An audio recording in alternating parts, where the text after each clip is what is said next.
Merci d'être resté avec nous. On la connaît pour soulager le mal de dos, les sciatiques, les entorses. Mais l'ostéopathie peut intervenir dans bien d'autres cas. Des problèmes de transit, on va le voir, les migraines ou encore les douleurs après une intervention. L'ostéopathie, vous le savez, repose sur la manipulation osseuse et musculaire avec les mains. Elle prend en compte l'individu dans sa globalité. En traitement ou en prévention, l'ostéopathie se pratique chez un public très large, nourrissons, enfants, adultes, femmes enceintes, personnes âgées. Les manipulations sont adaptées en fonction du patient. L'ostéopathe dispose de plusieurs techniques. Il ne s'agit pas simplement de faire craquer comme on l'imagine bien souvent. L'ostéopathie a longtemps souffert de la comparaison avec les guérisseurs et les rebouteux. Alors en France, la profession n'a été reconnue que tardivement, en 2002, et les décrets d'application de la loi publiés en 2007. En décembre dernier, la formation des ostéopathes a été redéfinie, uniformisée par de nouveaux décrets. Il faut maintenant 5 ans d'études pour être diplômé, ce qui fait 4800 heures contre 2600 avant. Alors comment marche l'ostéopathie? Pour qui est-elle recommandée? Dans quel cas? Y a-t-il des contre-indications? Est-ce qu'elle peut remplacer les médicaments? Est-ce qu'elles peuvent être dangereuses, ces manipulations? Pour répondre à toutes vos questions, Philippe Sterlingo, bonjour. Bonjour. Vous présidez le syndicat français des ostéopathes. Et pour témoigner, Alexandre, bonjour. Bonjour. Alors c'est après une fracture que vous êtes allé voir pour la première fois un ostéopathe? Tout à fait.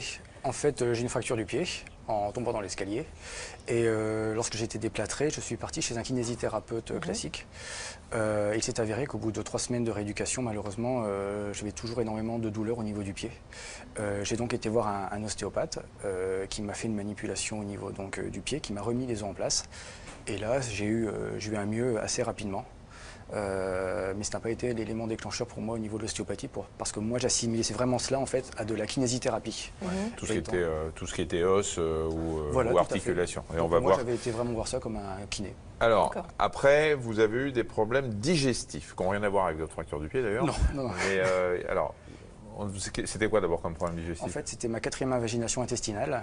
Alors, invagination intestinale, on va expliquer. On a l'intestin, puis il y a une partie qui rentre à l'intérieur de l'autre, comme quand vous retirez vos gants.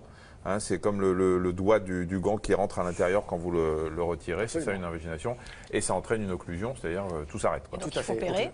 Voilà, je me suis fait opérer donc pour la 4e fois, et suite à cette opération, j'ai eu énormément de mal à m'en remettre. C'est-à-dire que j'avais vraiment énormément de douleurs au niveau des intestins, beaucoup de diarrhée et une grande difficulté à pouvoir digérer. Lorsque je prenais un bout de pomme, je la sentais vraiment descendre et cela prenait 2 à 3 heures à être digéré. Et je sentais des tensions ici au niveau de l'intestin, ça me tirait sur la droite et sur la gauche. C'était vraiment très douloureux.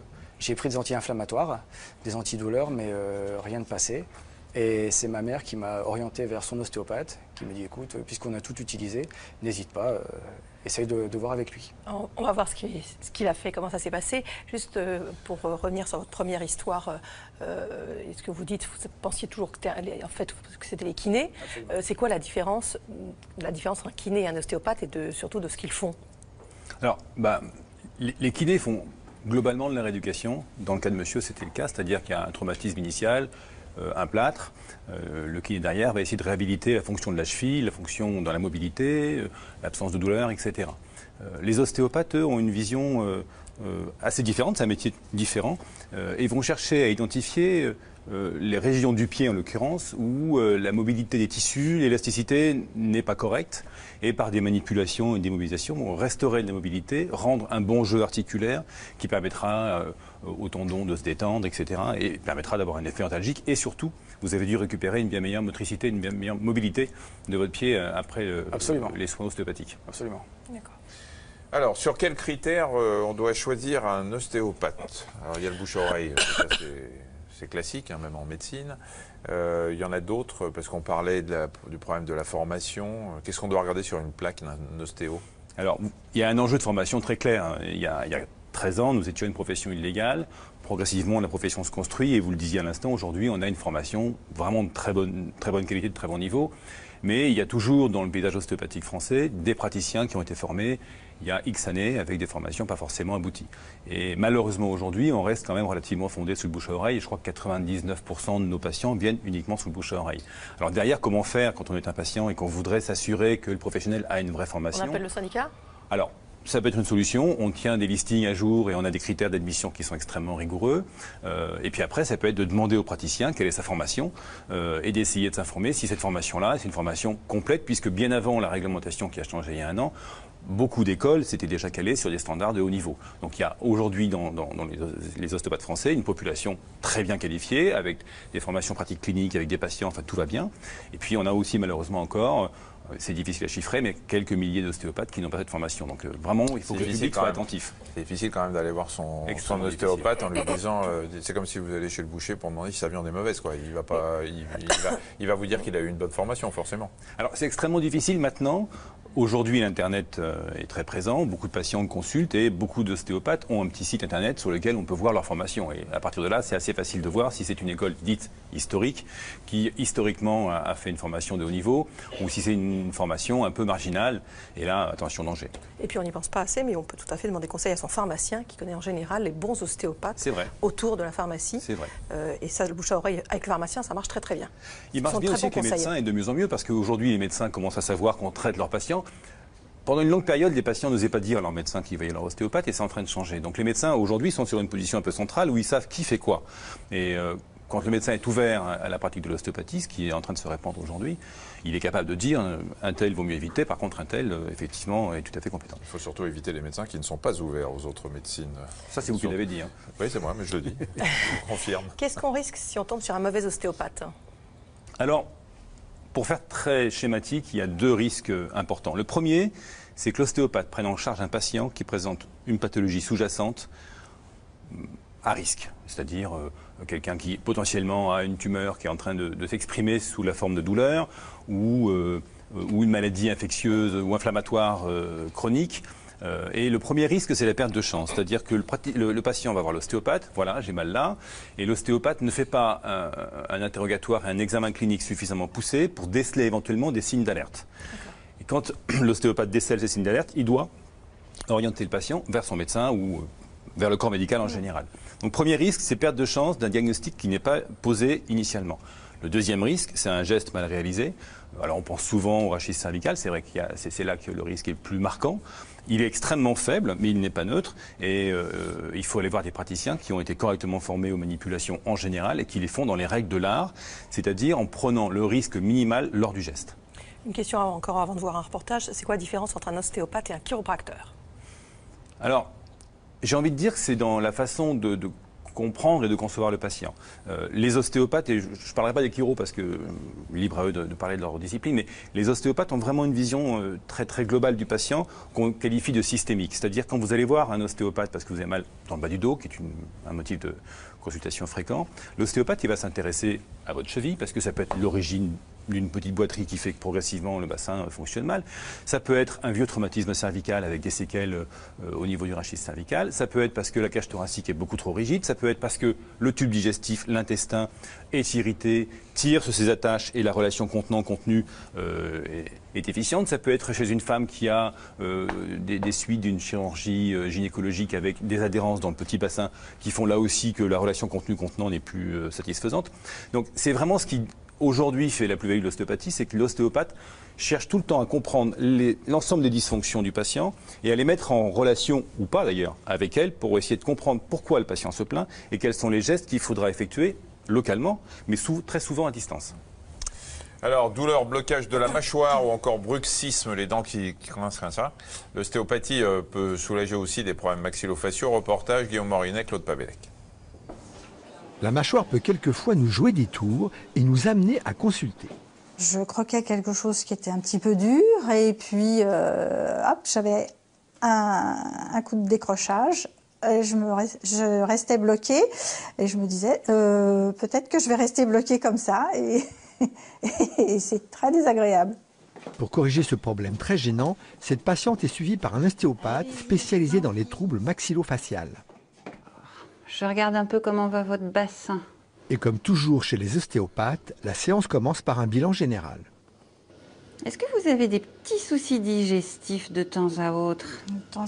De temps à autre, oui. Dans le corps, il y a un certain nombre de déséquilibres qu'on peut évaluer. Normaliser l'ensemble de ces déséquilibres finit par avoir une incidence sur les symptômes qui s'expriment, quel que soit le lieu d'expression des symptômes. Très bien. Fermez un peu. Vos maxillaires, ils vont beaucoup mieux que la dernière fois. Ça, je suis ravie. Je vais Faire attention à la forme du palais, à la forme de l'arcade dentaire. Je recule un tout petit peu le doigt dans la bouche. Voilà.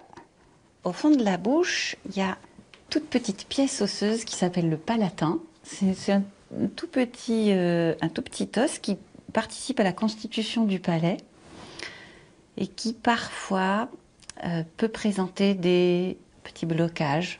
Je vérifie son aspect, sa mobilité. Après 20 minutes de manipulation, la séance est terminée. Ça a été? Ça a été. Bon. Ok, super. Bon, c'est pas pire que le dentiste, hein, ma foi. Les doigts dans la bouche, non, c'est pas... Bon, ça se supporte quand même. Il faudra encore quelques séances pour que tout rentre dans l'ordre et que les blocages de la mâchoire disparaissent. Merci. Au revoir, madame. Alors Alexandre, comment ça s'est passé ces séances De la un peu mâchoire. d'urgence, hein? Tout à fait. Ça a été très dur, puisque là, c'était vraiment une zone qu'on ne pouvait plus toucher. Et donc, c'est ce que vous avez dit. J'ai été d'abord pris dans mon ensemble. C'est-à-dire que mon bassin était vraiment avancé, ma cage thoracique était en avant et j'étais vraiment courbé à cause de ces douleurs. Donc il m'a manipulé vraiment tout doucement d'abord au niveau du haut du corps et des jambes. Et ensuite, il a vraiment fait un travail profond au niveau des intestins. Quand je dis profond, c'est vraiment rentrer sa main et masser toutes les parties qui étaient vraiment en souffrance. Il décollait un peu finalement tout ce qui entourait votre tube digestif ou... Oui, c'est ce qu'il m'a expliqué qu'il devait décoller et replacer certaines parties. Alors, il ne les bougeait pas énormément, mais les douleurs étaient vraiment intenses. Et ça a été actif rapidement ou pas? Oui, tout à fait. Dès la fin de la première séance, je suis déjà sorti exténué. J'ai plus de force dans les jambes. Heureusement que ma mère était là pour me porter parce que c'était vraiment épuisant. Mais par contre, tout de suite, j'ai senti un mieux. J'ai senti comme si un cadenas avait été cassé. Et ensuite, on a continué à faire 2-3 grosses séances pour pouvoir continuer ce mieux-être. Et ensuite, d'autres séances un peu plus espacées pour faire un travail plus profond. Alors, ce qui s'explique médicalement, parce qu'à chaque fois qu'on opère un abdomen, un tube digestif, il y a des adhérences. Surtout quand c'est la 4e fois. Oui, l'enveloppe, le péritoine qui enveloppe les intestins va coller un peu partout. Ça fait des brides. Et donc, effectivement, le fait de décoller comme ça en appuyant fortement peut soulager les patients. Qu'est-ce qui fait que quand on sort chez l'ostéopathe, on est toujours fatigué ? En fait, l'organisme, il est régi par deux systèmes complémentaires. Le système dit sympathique, qui est le système du stress, de la réaction à l'environnement, etc. Puis le système parasympathique, qui est le système notamment de la digestion, de l'assimilation. Et en fait, quand on intervient chez le patient, on crée une forme d'orage dans l'équilibre entre ces deux systèmes, sympathique, parasympathique. En tous les cas, c'est l'hypothèse qu'on émet aujourd'hui. Et du coup, on place les patients dans une trop grande tonicité, une trop grande activité du système parasympathique. Alors, ils sortent très souvent fatigués. Ça peut durer 2-3 jours. Parasympathique, c'est ce qui ralentit aussi. Enfin, c'est ce qui ralentit. C'est le nerf qui ralentit, par exemple, le cœur. Donc, absolument, la tension artérielle, etc. Et donc, ralentissement général de l'organisme, et les patients décrivent très fréquemment ce genre de réaction. Ils sont fatigués 2-3 jours, puis progressivement, ça récupère. Marie-Ève a une colopathie fonctionnelle, elle a toujours des désordres intestinaux. Est-ce qu'un ostéopathe peut agir sur ces troubles? Alors c'est vrai que c'est une maladie qu'on ne comprend pas très bien, qui est liée apparemment beaucoup au stress, qui donne beaucoup de troubles digestifs, en tout cas qui eux sont réels. Oui, alors c'est une maladie, ou un trouble fonctionnel qui se répand de plus en plus. Il y a le stress, il y a sûrement aussi une alimentation qui n'est pas forcément adaptée. Très souvent, en effet, l'ostéopathie peut répondre à ce genre de demande parce que c'est ce que vous évoquiez, en mobilisant les organes, on leur rend à la fois de l'élasticité pour ce qu'ils sont eux, et on sait que pour un bon transit intestinal, il faut un mouvement de l'intestin qui permet la progression du bol alimentaire, mais il faut aussi que les attaches des organes soient normalement élastiques. Pourquoi? Parce que les attaches contiennent tous les éléments vasculaires et nerveux qui permettent à l'organe de bien fonctionner. Et donc c'est ça en fait l'effet de l'ostéopathie, c'est que on repère toutes les zones où l'élasticité des tissus est vraiment perturbée, et progressivement, très doucement, on rend de la mobilité.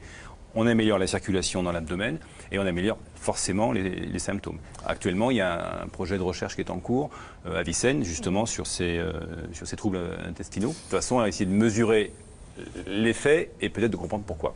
Alors justement, cicatrices, douleurs viscérales, l'ostéopathie, vous le savez, on vient d'en parler, peut aussi donner de bons résultats pour assouplir et détendre les tissus traumatisés par les actes chirurgicaux. Reportage Guillaume Morinet et Liane Nassibil. Allez-y, prenez place. À la suite d'un cancer, Henri s'est vu retirer la vessie et une partie du côlon. Une opération qui l'a sauvé, mais qui a laissé des traces, des douleurs chroniques à l'abdomen. J'ai une douleur un peu à l'aine aussi. J'ai une douleur à l'aine gauche. Et enfin, puisqu'on est au catalogue des douleurs, ça ne s'arrête pas. Bon, j'ai aussi une douleur cervicale ici, mais bon, je pense que ça n'a pas de rapport direct avec le reste.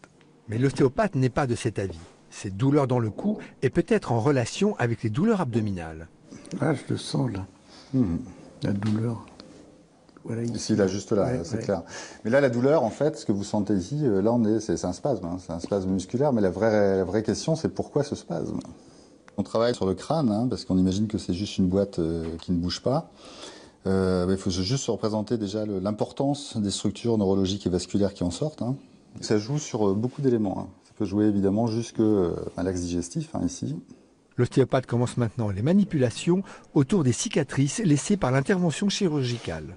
Donc il reste de l'intestin, et puis tout ce qui s'est fibrosé hein, autour. Pour des structures, on a le psoas au fond, on a aussi du muscle, hein, mais il n'y a pas que ça. Parce que même sur l'os du bassin, ça vient tracter assez fort.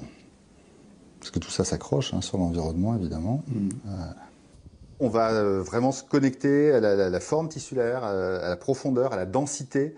Donc on va venir coller au maximum à cette sensation tissulaire et qui permet à un moment, quand on arrive à l'équilibre, que les choses changent. Alors ça on le sent, mais surtout les patients le sentent. C'est-à-dire que dès que, c'est vrai, on bouge très très peu et d'un seul coup, voilà, il y a quelque chose qui se libère, on a de la chaleur, un confort, une respiration d'un seul coup qui devient plus ample. À un moment on se dit, c'est passé quelque chose. Oui. Est-ce qu'il y a la même sensibilité? Ça me fait moins mal là. J'ai nettement moins mal. Vous êtes dessus, mais c'est... Ah oui. J'ai moins mal. Je suis toujours là. Ah. Et là, vous ressentez quoi? Ça marche tout seul, là. Eh oui. Alors vous voyez, c'est pas en travaillant là en local, c'est en libérant tout doucement en bas qu'on a eu une action plus forte encore là-haut. C'est toujours ce qui est étonnant. Voilà, super. Au départ, je ne croyais pas trop à l'ostéopathie, mais j'ai eu une nette amélioration. Au niveau de la tension, si vous voulez, ça a vraiment détendu mon corps et ça, à mon avis, ça a favorisé la cicatrisation. Hein. Inspirez. En quelques séances, il est possible de soulager des tensions et redonner de la souplesse aux cicatrices post-opératoires. Bon, quel est le rapport entre les tempes, le crâne et les cicatrices digestives? Alors, pour faire plus simple, le rapport entre la tête et le ventre. Alors, d'abord, il y a un rapport mécanique qui est simple à comprendre. C'est ce qu'expliquait monsieur tout à l'heure. C'est que si vous avez une très forte tension ici, vous tendez à vous courber vers l'avant parce que vous allez chercher à éliminer la douleur en vous enroulant sur votre douleur. Ça, c'est un réflexe tout à fait normal. Du coup, si vous avez des très fortes tensions, y compris mécaniquement des brides qui vous gênent, vous allez vous enrouler vers l'avant. Donc forcément, il va falloir regarder devant soi. Les cervicales vont souffrir. Premier élément. Deuxième élément, on sait aussi qu'il y a des liens neurologiques très forts et très connus entre le système musculaire des muscles cervicaux, et puis l'abdomen, enfin, il y a des liens qui sont décrits anatomiquement. Et donc on sait que quand il y a une perturbation de la fonction digestive au sens très large du terme ou de la fonction abdominale, on va avoir des messages, des signaux électriques qui vont être envoyés au niveau du crâne et au niveau des nerfs qui commandent les muscles cervicaux et qui vont perturber les muscles cervicaux. Enfin, on a tous des exemples dans notre pratique quotidienne de choses absolument stupéfiantes. Et donc, il y a déjà deux liens qu'on connaît. Et il y en a sûrement qu'on ne connaît pas encore parce que l'ostéopathie est une médecine qui est en train de se développer. Il va falloir qu'on comprenne plein de choses qu'on pratique empiriquement et pour lesquelles on vérifie qu'il y a des résultats. Mais ce serait bien qu'on les comprenne. Mais là, déjà, il y a deux liens qu'on connaît qui sont des liens réels. Juste comment on fait des études en double aveugle contre placebo, c'est-à-dire des études scientifiques validées dans votre spécialité? Alors, c'est l'un de nos enjeux aujourd'hui, c'est de définir un modèle d'évaluation de l'intérêt et des mécanismes de l'ostéopathie. Évidemment, le double aveugle, c'est très compliqué parce que avoir un patient qui ne sait pas si on le traite ou pas, mais surtout avoir un praticien qui ne sait pas s'il traite ou pas, c'est juste impossible. Donc le double aveugle, il a été surtout structuré et monté pour évaluer le médicament. Il n'est pas adapté à l'ostéopathie. Et ce qui va être adapté pour nous, c'est d'évaluer l'intérêt de la prise en charge globale, ce qu'on appelle en jargon la boîte noire. Le patient rentre chez l'ostéopathe pour une symptomatologie qui aura été randomisée, classifiée. Et puis on essaiera de mesurer quel est le niveau de résultat.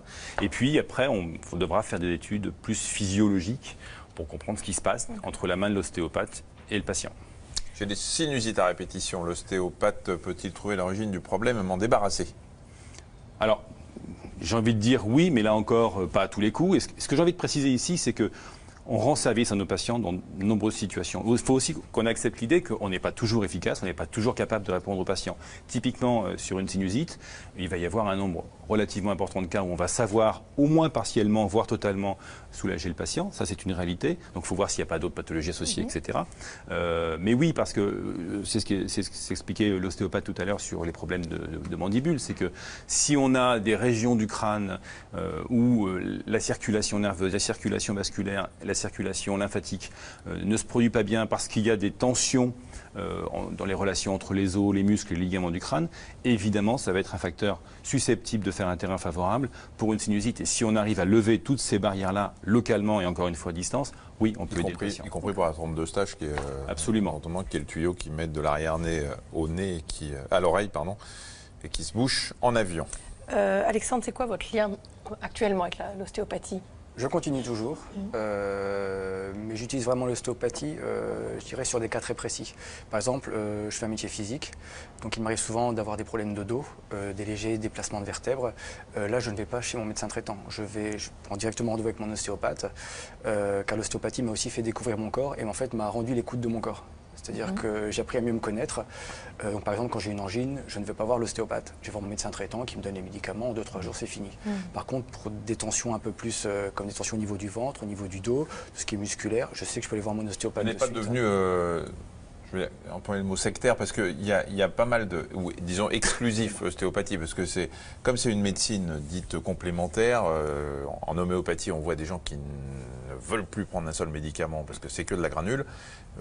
Parfois, on voit des gens qui veulent faire que de l'ostéopathie et qui ne veulent absolument plus voir ni un rhumato, ni un kiné, ni personne d'autre. C'est assez marginal, ça existe, ce que vous décrivez. Mais c'est assez marginal et en fait, ce qu'on observe, ça fait 20 ans que je suis ostéopathe, ce qu'on observe au fil du temps, c'est que les patients ont réussi progressivement à identifier les conditions dans lesquelles c'est bien de voir l'ostéopathe et les conditions pour lesquelles c'est le médecin qui est compétent. Et j'ai l'impression qu'il y a une espèce de culture qui est en train de s'installer chez les patients. Ils savent bien de ce dont ils ont besoin. Et globalement, on observe assez peu ce genre de comportement. Donc on passe bien de la médecine parallèle à la médecine complémentaire. Ah, complètement. Le terme parallèle, moi, il ne m'a jamais plu. Parce mais que les ostéopathes, ça ne se rejoint jamais. Les ostéopathes qui trouvent aussi leur place sont aussi. Ils travaillent beaucoup plus main dans la main avec les médecins maintenant aussi. Il y a eu un moment où c'était plus compliqué. Mais il y a eu une période d'affrontement de bloc. Parce qu'il fallait qu'on fasse notre place contre les positions déjà établies. Aujourd'hui, l'ostéopathie rentre vraiment dans le champ de la santé. Les médecins, les dentistes, les kinés, les sages-femmes, etc. sont de plus en plus ouverts à une collaboration interdisciplinaire. Et elle est en train de se mettre en place, très clairement. Après, il y a quelques barrières juridiques. Bon, mais ça, on va les faire tomber progressivement. Mais oui, c'est en train de se mettre en place. Et on peut faire de la prévention avec l'ostéopathie ? C'est-à-dire que tout va bien pour que rien n'aille mal. Oui. Ce que j'explique souvent à mes patients, c'est que on ressent le symptôme quand on a franchi une ligne rouge. Quand l'organisme a franchi une ligne qui fait qu'au-delà de cette ligne-là, il n'arrive plus à compenser, s'adapter. Maintenant, la question, c'est est-ce qu'on essaie de faire en sorte que le patient soit tout le temps le plus loin possible de la ligne rouge, ou est-ce qu'on attend qu'il la traverse pour le soigner ? Et c'est là la prévention, c'est-à-dire que avec nos techniques d'examen clinique, on est capable d'identifier ce qui ne va pas chez le patient avant même qu'il ait des symptômes. Et donc, on est capable, effectivement, en le voyant, alors ça dépend du sujet, mais une fois tous les 6 mois, une fois tous les ans, de nettoyer tout ce qui s'est accumulé au fil du temps et qui le rapproche insensiblement de cette ligne jaune. Vous avez eu de nouvel épisode d'invagination intestinale ou pas depuis ? Je touche du bois, ça va pour l'instant. C'est pas du bois, c'est du faux bois. Oula. Michel, faut pas le dire. C'est un plaquage. C'est un texte magnifique. C'est un plaquage de texte. Dernière question, est-ce que l'ostéopathie peut être utile pour soigner les apnées du sommeil ? Donc c'est les pauses respiratoires pendant le sommeil qu'on constate surtout chez les personnes qui ronflent. Oui. Alors d'une part, il y a un profil assez particulier de l'apnée du sommeil, enfin, dans la morphologie. Très souvent, chez les personnes qui ont une apnée du sommeil, on trouve des thorax qui sont extrêmement volumineux, qui sont très très haut placés. C'est des patients dont on dit qu'ils sont en position inspiratoire, avec un diaphragme qui n'arrive pas à descendre vers l'expiration. Et si on arrive globalement à redescendre ce diaphragme, à redescendre ce thorax, très souvent, on aura une belle amélioration. Merci beaucoup à tous les deux d'être venus. Lundi, dans le docteur, on répondra à vos questions sur les infections urinaires. Vous nous quittez quelque temps, je crois, Michel. Oui, malheureusement, je suis obligé de m'absenter pour un tournage d'une autre émission. Mais ne vous inquiétez pas, Benoît sera là, bien sûr, pour m'accompagner toute la semaine. C'est un bonheur permanent. Je suis sûr qu'il fera de son mieux. Et donc, il fera parfaitement, parce que de son mieux, c'est parfait. À lundi. Au revoir. Pour vous.